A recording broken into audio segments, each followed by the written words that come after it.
Gracia y paz, amados hermanos. Bienvenidos a un nuevo video en su canal El Peregrino. Mi nombre es Juan Carlos y quiero seguir compartiendo con todos ustedes estos temas que van enlazados a la Reforma Protestante. Y quiero continuar con el tema de la primera sola escritura. Solamente a manera de introducción y para recordar, ¿verdad? Las 5 solas de la Reforma son sola escritura, sola gratia, sola fide, solo Christus y soli Deo gloria.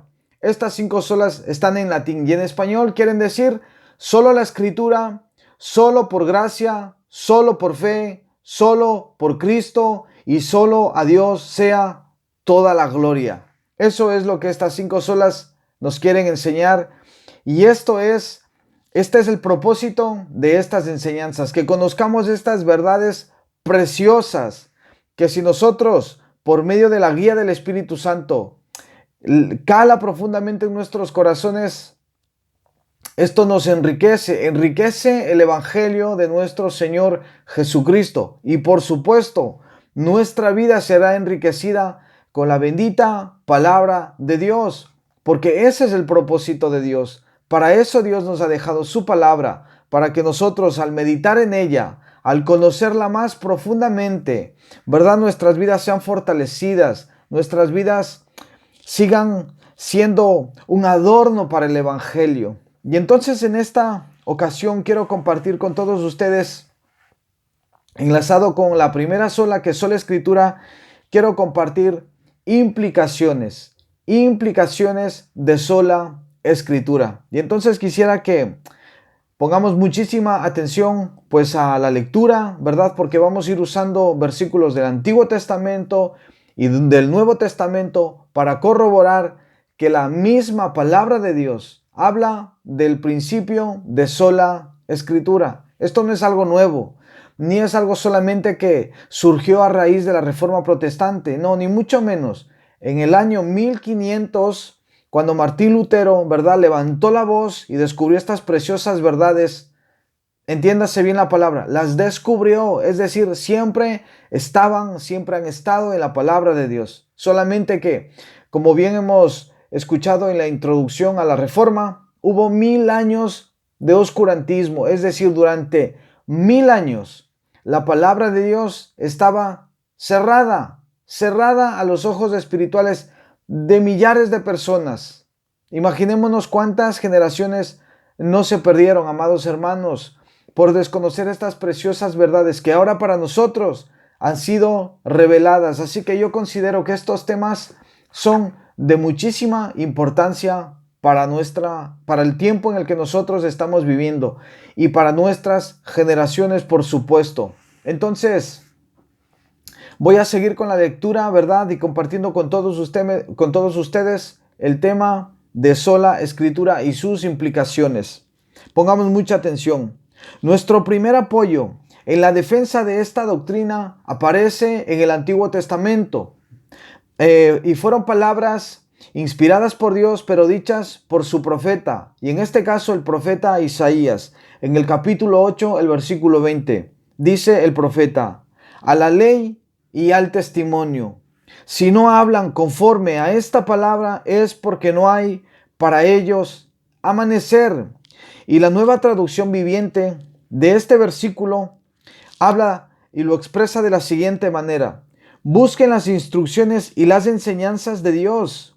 Quienes contradicen su palabra están en completa oscuridad, dice otra traducción. Me llama la atención esta segunda traducción, porque de una forma clara nos deja ver que cuando nos desviamos de la palabra de Dios, entonces estamos transitando sin luz por el camino del error. Dicho en otras palabras, caminamos por el camino del pecado, violentando el estándar de Dios. El salmista declara lo siguiente: lámpara es a mis pies tu palabra y luz para mi camino. Lo dijo el salmista en el Salmo 119, verso 5. El salmista está de acuerdo con esta declaración del profeta Isaías. Y pongamos mucha atención, hermanos, a esta advertencia.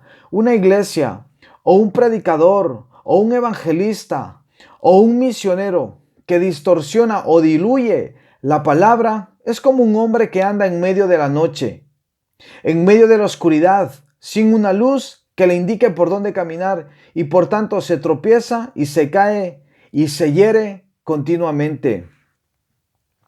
Otros textos del Antiguo Testamento avalan la autoridad de la palabra de Dios, que es una revelación inerrante e infalible, proveniente de un Dios que ha inspirado cada una de las palabras de su profecía, cada una de las palabras de la Biblia.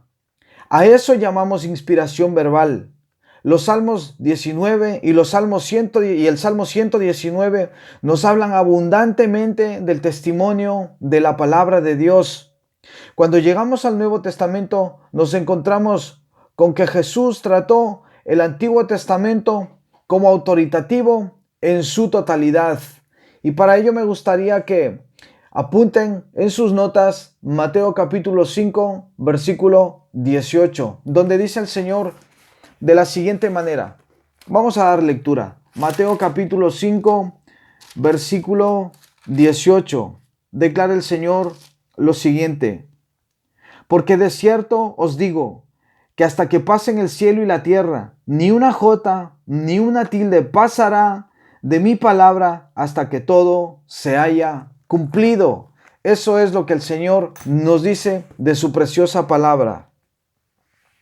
Y al final de la historia redentora, revelada en su palabra, Dios nos advierte a través de sus siervos sobre las consecuencias que nos pueden sobrevenir cuando eliminamos o agregamos contenido a lo que Dios ha dicho.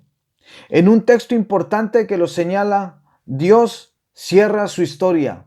Y este versículo con los que Dios está terminando su revelación se encuentra en el libro de Apocalipsis. Y esta es una advertencia clarísima para que nosotros estemos muy atentos y muy despiertos para que no caigamos en tal gravísimo error. Dice, por ejemplo, Apocalipsis capítulo 22, versículos 18 al 19, lo siguiente: yo testifico, dice el Señor, a todos los que oyen las palabras de la profecía de este libro. Si alguno añade a ellas, Dios traerá sobre él las plagas que están escritas en este libro. Y si alguno quita las palabras del libro de esta profecía, Dios quitará su parte del árbol de la vida y de la ciudad santa descrita en este libro, dice el apóstol Juan. Entonces, si no podemos agregar o restar contenido a la palabra de Dios, lo único que nos queda es sola Escritura. Alguien podría preguntar, si está tan claro, ¿por qué hubo necesidad de hacer una revolución tan grande en la época de la Reforma? Y la respuesta es muy sencilla. La Iglesia de Roma estaba exigiendo el cumplimiento de una serie de obligaciones no contenidas en la palabra de Dios, que iba desde la adoración a los santos y las reliquias hasta la venta de las indulgencias para el perdón de pecados. Es decir, lo que la Iglesia Católica Romana en aquel entonces estaba haciendo era vender la salvación. Pensaban que ellos podían comprar la salvación y enseñaban a sus feligreses a que pensaran y a que actuaran de la misma manera. Eso les enseñaban, les vendían indulgencias y les prometían que por medio de esas indulgencias firmadas por el Papa de aquel tiempo, ellos podrían tener la salvación de sus almas, lo que es contrario a lo que la palabra de Dios nos enseña, como iremos viendo en las demás solas, ¿verdad? Somos salvos por gracia, por medio de la fe, única y exclusivamente en Jesucristo. Eso es lo que declaran las Escrituras y eso es lo que esta iglesia dejó de enseñar. Entonces, Roma apelaba a que la tradición establecía estas prácticas como buenas y válidas. Sin embargo, nuestro hermano Lutero insistía en que la tradición no podía tener el peso que tiene la palabra de Dios y que donde estas dos cosas chocaran, la palabra tendría supremacía sobre todo lo que el hombre pudiese decir.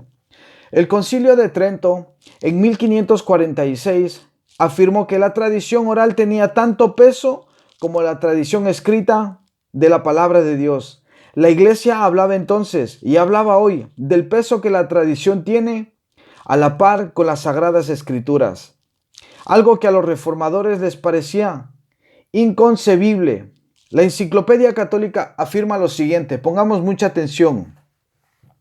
Lo que dice la Iglesia Católica Romana. Las Sagradas Escrituras, por tanto, no son la única fuente de revelación que Dios haya dado a la Iglesia, dice esta enciclopedia. A la par con las Escrituras, la tradición. A la par con la revelación escrita está la revelación oral. Dado esto, es imposible estar satisfecho con la Biblia solamente para la solución de todas las interrogantes relativas o los dogmas de la Iglesia. Este fue el primer campo de controversia entre los teólogos católicos y los reformadores. En este punto, la Iglesia de Roma no ha variado su posición. El punto 95 del Catecismo Católico hoy afirma: la tradición, la escritura y el magisterio de la Iglesia, según el plan prudente de Dios, están unidos y ligados, de modo que ninguno puede sustituirse sin los otros. Los tres, cada uno según su carácter y bajo la acción del único Espíritu Santo, contribuyen eficazmente a la salvación de las almas. Es lo que dicen estos teólogos católicos. Según esta declaración, la palabra de Dios no puede subsistir independientemente de la tradición o del magisterio de la Iglesia. Esto hace a la palabra de Dios dependiente del hombre y de la Iglesia. Y eso, a la luz de la revelación de Dios, es completamente inaceptable.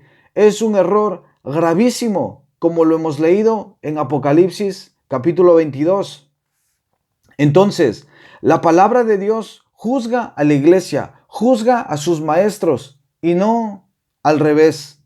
La Iglesia entera y todos sus maestros pueden desaparecer junto con el cielo y la tierra, pero su palabra, afirma Dios, no pasará.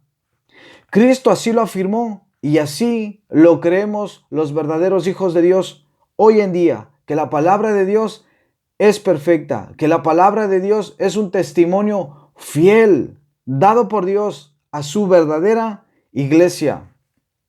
Entonces, es una ofrenda a la palabra de Dios equipararla con la tradición o con las enseñanzas de cualquier sacerdote, pastor, obispo, cardenal, papa, concilio o confesión de fe. Aunque sean nuestras propias confesiones de fe, porque nosotros, los cristianos, evangélicos o protestantes, como nos quieran llamar, también tenemos confesiones de fe. A lo largo de la historia hay hombres que dejaron confesiones de fe, nos dejaron catecismos, pero no son sus pensamientos, ni mucho menos, no, sino que recopilaron ellos muchísima información para nosotros afianzar nuestra doctrina, pero todo eso sale de la palabra bendita de nuestro amado Señor. Dios mediante, si mi Padre así lo permite, pues seguiré yo también compartiendo, tal vez en otros videos y en otra serie, acerca de estos preciosos catecismos y estas confesiones de fe que tenemos también para nuestra edificación. Muy bien, entonces, dice el Salmo 138:2, dice: es muy claro en cuanto a cuál es el veredicto de Dios con la revelación a su palabra. Has engrandecido tu nombre, dice el Salmo, y tu palabra sobre todas las cosas. Salmo 138, verso 2. Esto incluye a toda autoridad humana. Eso es sola escritura. El concepto de sola escritura implica también que la palabra de Dios es la única fuente inspirada por Dios, originada en Dios y dada por Dios a los hombres. Y al darla, esta inspiración llegó hasta nosotros de manera infalible, y esto es consistente con el carácter de Dios. Es esa palabra la fuente de autoridad máxima en materia de fe y práctica. El Concilio Internacional de Inerrancia Bíblica, que se reunió en Chicago en 1978, en su artículo 2 dice: y esto es verdad, esto es lo que nosotros creemos. Esto es lo que una sana iglesia y unos sanos creyentes deben creer. Dice, afirmamos que las sagradas escrituras son la norma suprema que ata la conciencia y que la autoridad de la iglesia está subordinada. Escuchemos bien, la autoridad de la iglesia está subordinada, es decir, está por debajo de las escrituras. Negamos que los credos de las iglesias, los concilios o declaraciones tienen una autoridad superior o igual al que tiene la Biblia. Así creemos nosotros, dice la confesión esta de Chicago de 1978 en su segundo artículo. Proseguimos. Sola Escritura fue un grito de batalla de la Reforma del siglo XVI. Y ese grito debería sonar hoy otra vez, pero esta vez en medio de una iglesia evangélica que ha comprometido cada punto de doctrina. No hay integridad en medio de la iglesia evangélica de nuestros días. Y por un beneficio económico, muchos comprometen la integridad de la palabra de Dios. Se predica otro evangelio, un evangelio diferente, el de la prosperidad. Se vende en sermones, se vende en medio de telemaratones para recaudar dinero. Se venden libros y se venden en conciertos vía reconocidas personalidades, pastores y cantautores. Pero recordemos lo que dice la palabra del Señor. El profeta Isaías empezó diciéndonos, a la ley y al testimonio, si no hablan conforme a esta palabra, es porque no hay para ellos amanecer. Así que iglesia del Señor Jesucristo, despertémonos. Iglesia del Señor Jesucristo, abramos los ojos y pongamos mucha atención a lo que Dios nos está hablando hoy en día. Continúa diciendo este tema de implicaciones de sola Escritura. No hay luz en ellos. Esas personas están a oscuridad, en oscuras, en pecado. Cristo dijo de esta manera, así que si la luz que hay en ti es oscuridad, ¿cuán grande será la oscuridad? Mateo capítulo 6, versículo 23. Cuando hablamos de sola Escritura, también hablamos de toda Escritura. Con esto queremos dejar sentado que toda Escritura, cada palabra ha sido inspirada por Dios y no solo porciones de ella. Eso es lo que Pablo afirma categóricamente en 2 de Timoteo capítulo 3, versículo 16. Declara el Señor, toda Escritura es inspirada por Dios y útil para enseñar, para redarguir, para reprender, para corregir, para instruir en justicia. La palabra traducida como inspirada es theopneustos, en griego, que implica exhalada, es decir, que ha salido de Dios en forma completa y no parcial, sino que toda Escritura ha sido exhalada por Dios. Como salió de Dios y la fuente desde donde salió es infalible, esto implica que el resultado de la inspiración fue y sigue siendo infalible e inerrante en sus escritos originales. Dios garantizó su inspiración, la infalibilidad de la Biblia. Dios comunicó su mente y su voluntad infalible, como escribió el gran teólogo reformador Charles Hogg.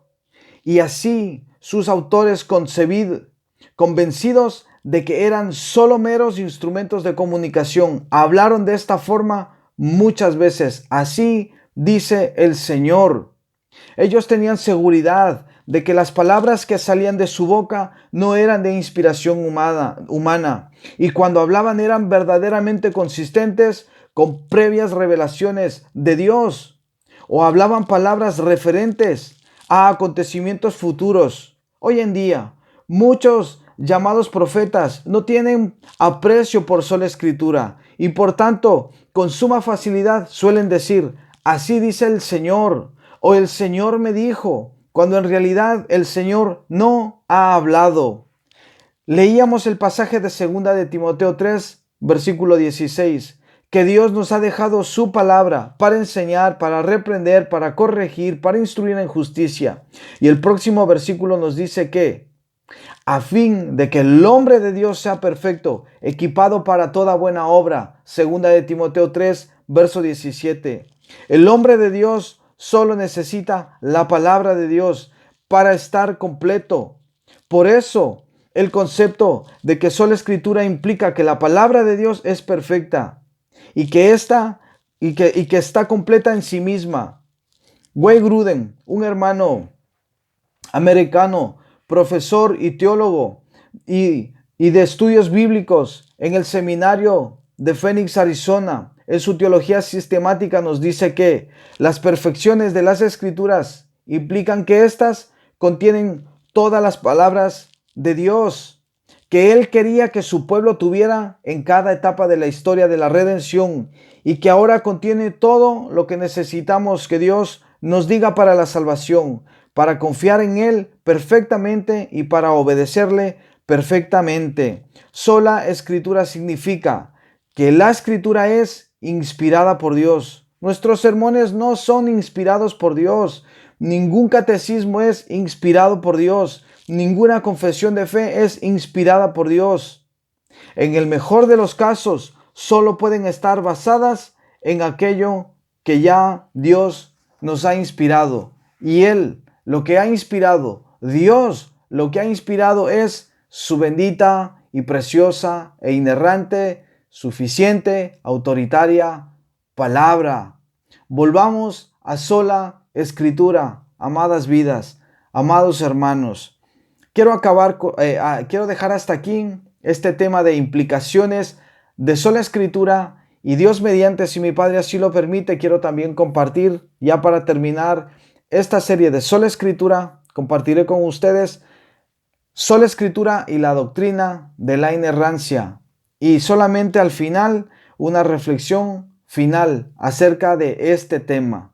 Pues nada, hermanos, que la paz y la gracia de mi amado Dios esté con todos y cada uno de nosotros. Y Dios mediante, pues si mi Padre así lo permite, seguiremos aprendiendo más y compartiendo más y teniendo más momentos de su preciosa y bendita palabra.